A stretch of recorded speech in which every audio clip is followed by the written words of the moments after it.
What's up? Welcome into episode 4 of A Few Rows Up. My name is Preston. This is just going to be a short one for you today. We're just recapping the NFL playoffs divisional round. If you enjoyed defense, then you loved this past weekend of football. If you hate interceptions or quarterback fumbles, then I'm sorry. Maybe things will turn around. We got a review for you today before we get into the show. This is from OWalls78. Love you, Owen. He says, very informative and great show. Preston truly knows what he's talking about and is such a nice host. Love it and can't wait for more episodes. Appreciate you. Go Duke. If you would like to leave a review, it seems like Apple Podcasts is the way to do it. I'm still kind of learning it, but again, we will read it on the air if you leave a review. We're going to get right into it, though. Thank you so much for tuning in. This is A Few Rows Up.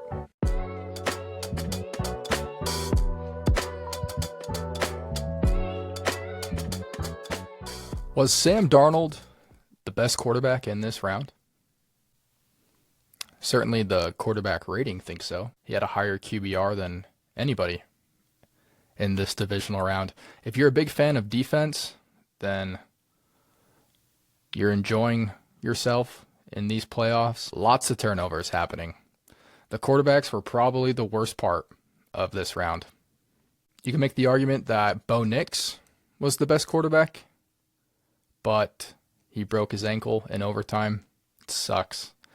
It sucks, man. Let's get to that game. Obviously, Josh Allen was a turnover machine. I saw it. You saw it.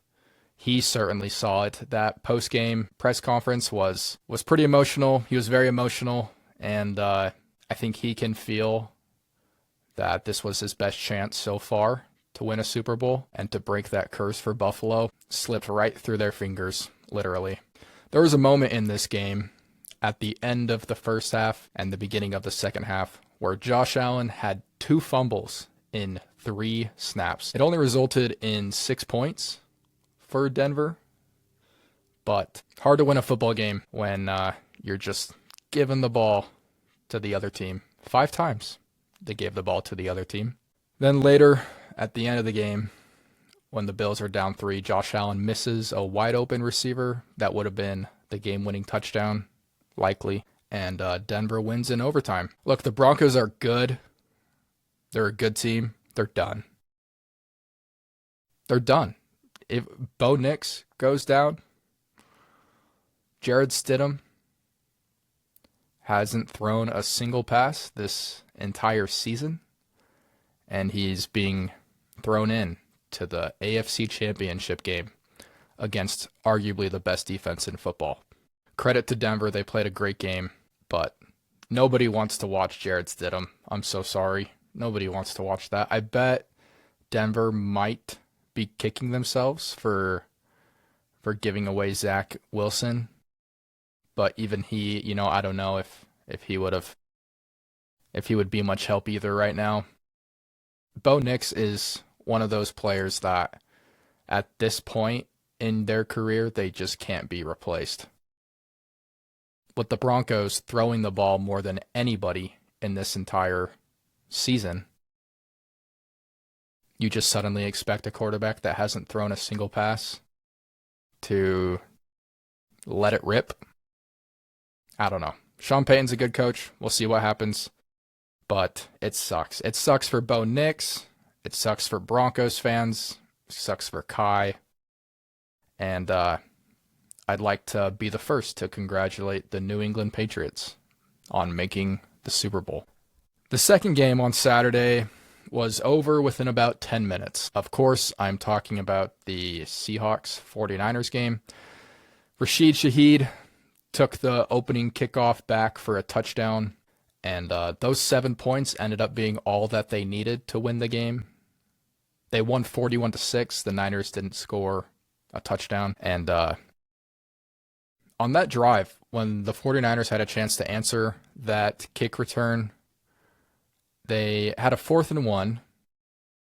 I give credit to Kyle Shanahan for going for it.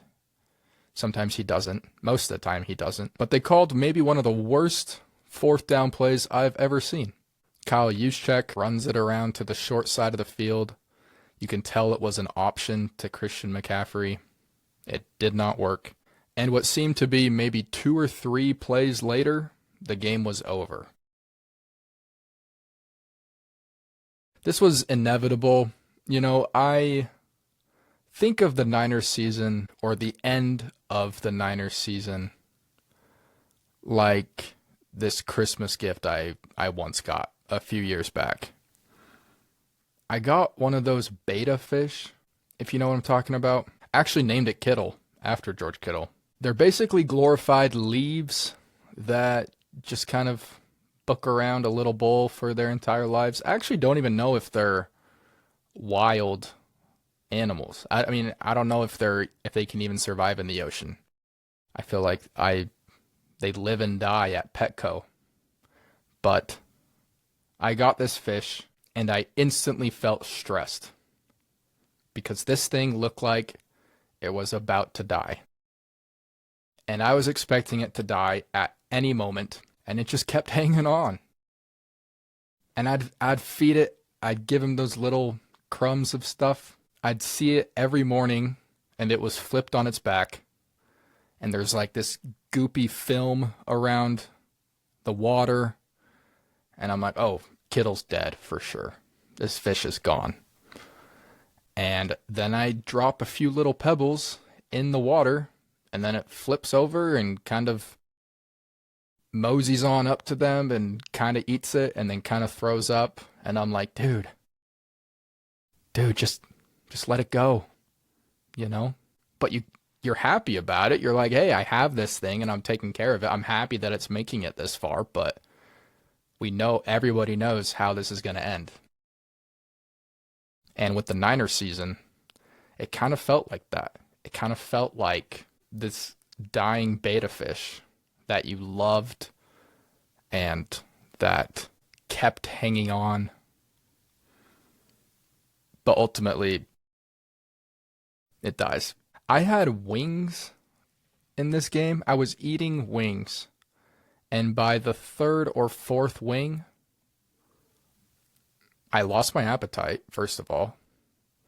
And the game was over. So, credit to Seattle.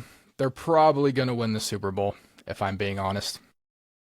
Am I saying that to jinx? Maybe. I don't know.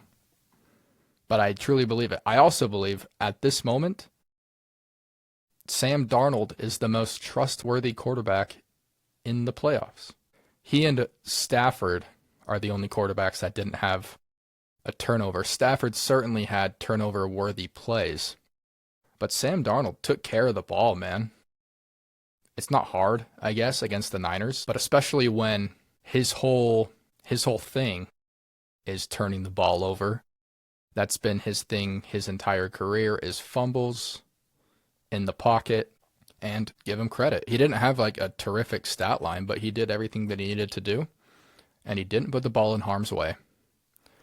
And he ran an incredible offense in that game.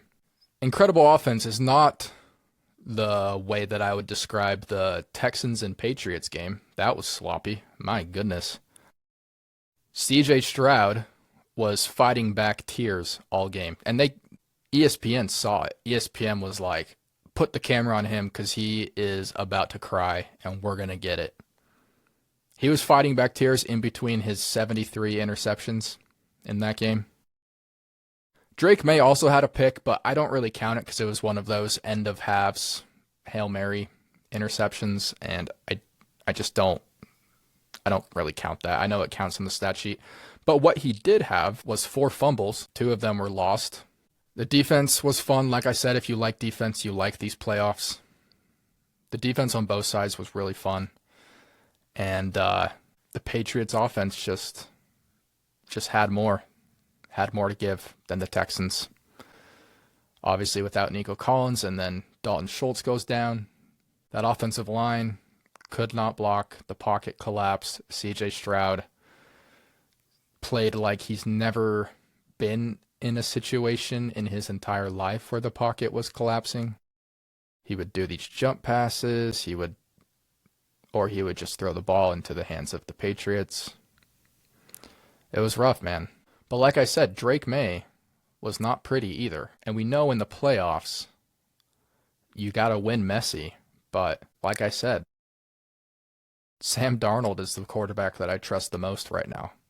The quarterback that I trusted the most going into these playoffs, was Matthew Stafford. And maybe I have reason to trust him still. I probably do. But I probably didn't realize how much of a factor the weather was going to be in this game. We think about the cold and we think about, the receivers catching the ball. It's hard for them. But it's also hard for the quarterbacks. Have you ever tried to throw when your hands are frozen? It's hard, man. It's hard. And the way that that both quarterbacks were missing in this game, Caleb Williams and Matthew Stafford, they were missing high. And that told me that this was the weather, because the ball slipped out of their hands as they were throwing, and it doesn't slip down. It slips up because you're throwing the ball. You're spinning it up, right? And so it would just sail on these quarterbacks. We saw on that last drive, Caleb Williams sailed it a couple times. He threw some picks in this game. These defenses surprised me a lot. The Rams pitched a shutout in the second half up until the Bears did what they've done all year and call upon some wizard to come to the game and give them a touchdown in the last second. I don't know how they're doing it. It was fourth down. The Bears had the ball. They needed a touchdown. They're down by 7. And Caleb Williams drops back, and his entire offensive line immediately gets beat. And he runs straight back. Credit to his awareness. Sometimes quarterbacks like to escape outside or try to evade some guy coming at him. He just took off running backwards. And at about the 40-yard line, he threw a fadeaway off his back foot 50 yards to the corner of the end zone, where Cole Kmet caught it to tie the game and send it into overtime. Then in overtime, the Rams get the ball first, and it's 3rd and 1. And I'm like, just sneak the ball. Sneak the ball. If you don't get it the first time, you'll probably get closer, and then you'll have 4th and inches, and then you just do that again. Sneak the ball. Instead, they call a toss play, and then it's like 4th and 5, and they have to punt it, and you're thinking, oh, well, this is totally the Bears game. Totally the Bears game. This is how they win. They don't even need a touchdown. They just need a field goal. And Caleb Williams throws definitely the worst pick of his career.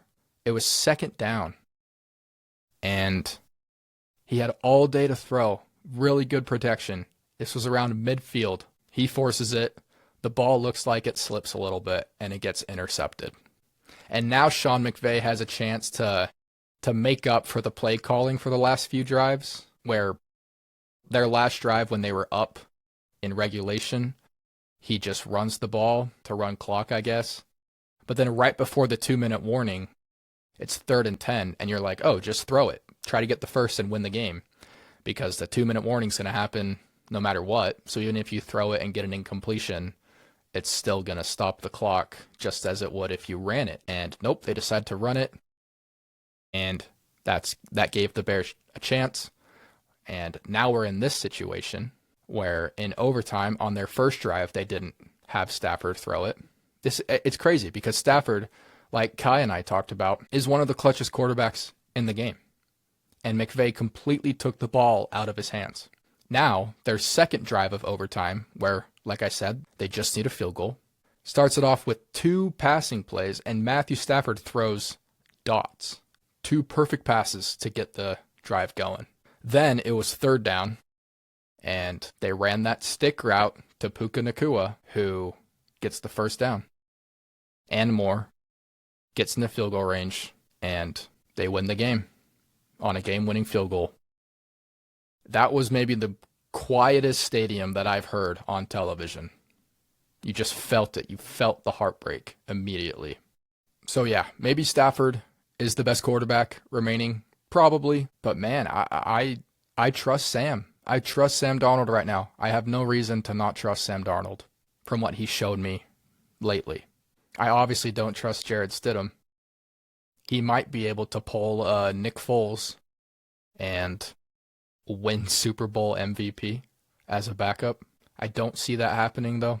But I got a lot wrong this round. I think I was 2-2, right? Saturday I was 0 for 2. Sunday I was 2 for 2. So, should be a great conference championship coming up. We're going to talk about that later in this week. Football's a wild ride, man. The playoffs are just a different animal. Why don't you go ahead and ask Josh Allen about that? Anyways, that's the show for you today. Hope you have a great week, and we will see you next time.